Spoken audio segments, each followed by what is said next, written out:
warahmatullahi wabarakatuh. Halo teman-teman semuanya, pernah kepikiran gak sih gimana caranya kita bisa bikin Indonesia bebas dari korupsi? Bukan hanya nanti-nanti saja, tapi mulai dari sekarang banget nih. Aku, Siti Fika Zahro, punya cerita seru tentang gimana sih kita bisa cegah korupsi itu, tapi lewat kejujuran sejak dini, bahkan dari TK.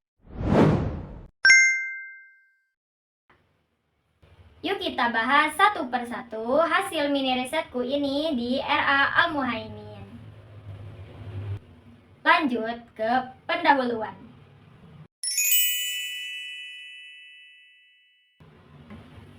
Nah, di sini ada gambar jam. Jadi, korupsi itu bagaikan jam yang terus berputar, ngikis waktu dan uang kita sebagai bangsa.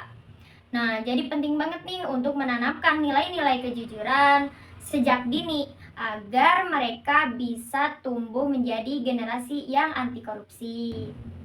Tujuan mini risetku ini sederhana, pengen tahu gimana sih pendidikan karakter kejujuran di RA Al-Muhaimin bisa bikin anak jadi pribadi yang berintegritas di masa depan. Penasaran kan? Oke, lanjut ke rumusan masalah.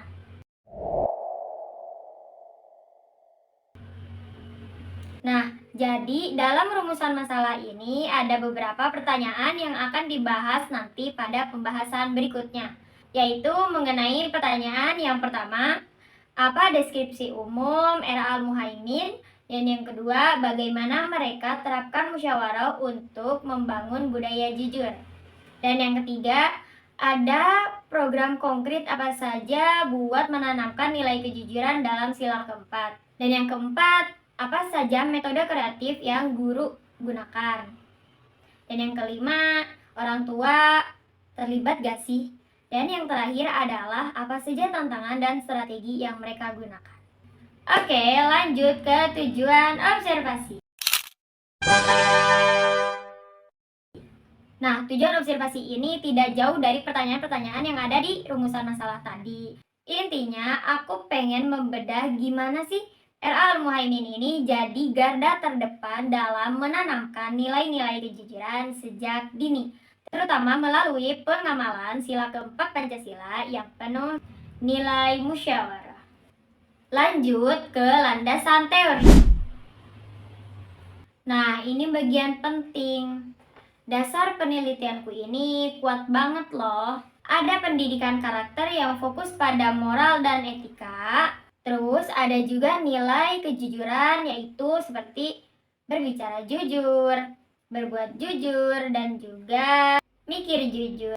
Dan yang paling seru itu ada dalam sila keempat Pancasila. Meskipun gak eksplisit bilang kejujuran, tapi nilai musyawarah dan keterbukaan di dalamnya itu esensi dari integritas dan kejujuran loh. Fokusku adalah pencegahan korupsi sejak prasekolah. Keren kan? Nah, lanjut ke metode observasi. Nah, di sini aku bukan cuma pakai metode yang membaca buku, membaca jurnal dan lainnya, tetapi aku turun langsung ke lapangan. Aku memakai metode kualitatif dengan wawancara, observasi langsung, dan juga dokumentasi kegiatan. Wawancaranya juga bukan pada satu orang loh, tetapi pada kepala sekolah, guru kelas, dan juga anak-anak kelas B. Nah, ini yang paling ditunggu-tunggu ya, saatnya adalah pembahasan. Pembahasan yang pertama adalah deskripsi umum RA Al-Muhaimin. Sedikit info tentang RA Al-Muhaimin ini didirikan pada tahun 2002. Di sana memiliki 2 ruang kelas, diantaranya kelas A dan juga kelas B. Masing-masing kelas juga terdapat 2 guru kelas. Jadi jumlah guru di sana yaitu ada 4. Jam operasionalnya itu dari hari Senin sampai hari Sabtu dari pukul 8 sampai 10 waktu Indonesia Barat. Nah, lanjut ke pembahasan berikutnya, yaitu implementasi kejujuran dan musyawarah dalam sila keempat.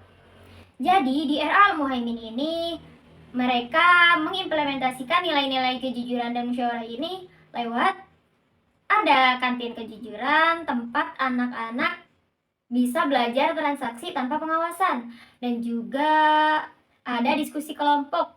Anak bisa bermusyawarah memilih media belajar. Dan juga ada piket bersih-bersih. Nah, itu melatih anak-anak bertanggung jawab. Nah, terus guru dan kepala sekolah juga menjadi contoh utama yang nyata dan menjadi fasilitator dialog.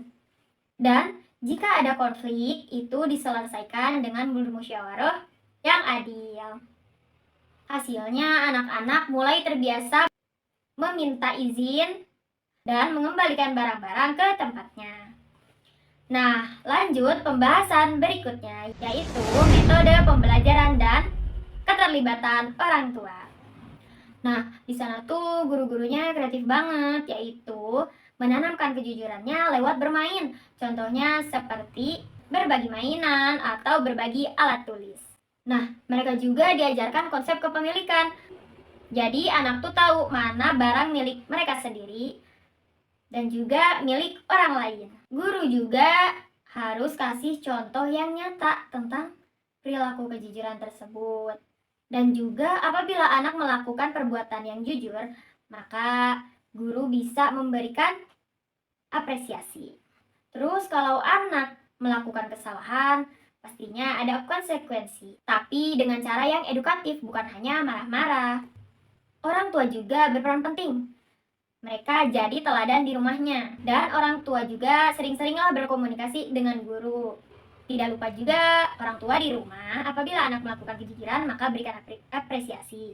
Dan kerjasama antara rumah dan di sekolah akan membuahkan hasil yang bagus. Nah, lanjut ke pembahasan berikutnya, yaitu tentang tantangan dan strategi. Tentu saja pasti ada tantangannya ya. Semisal kadang masih ada ketidakjujuran kecil. Tantangan berikutnya yaitu jumlah guru yang belum ideal. Terus juga ada perbedaan antara pola asuh di rumah dan di sekolah. Kadang anak juga takut untuk berkata jujur karena takut akan dia tuh dimarahi. Tapi tenang, Era Al-Muhaimin memiliki strategi yang efektif, yaitu mereka tetap konsisten pada metode bermain sambil belajar.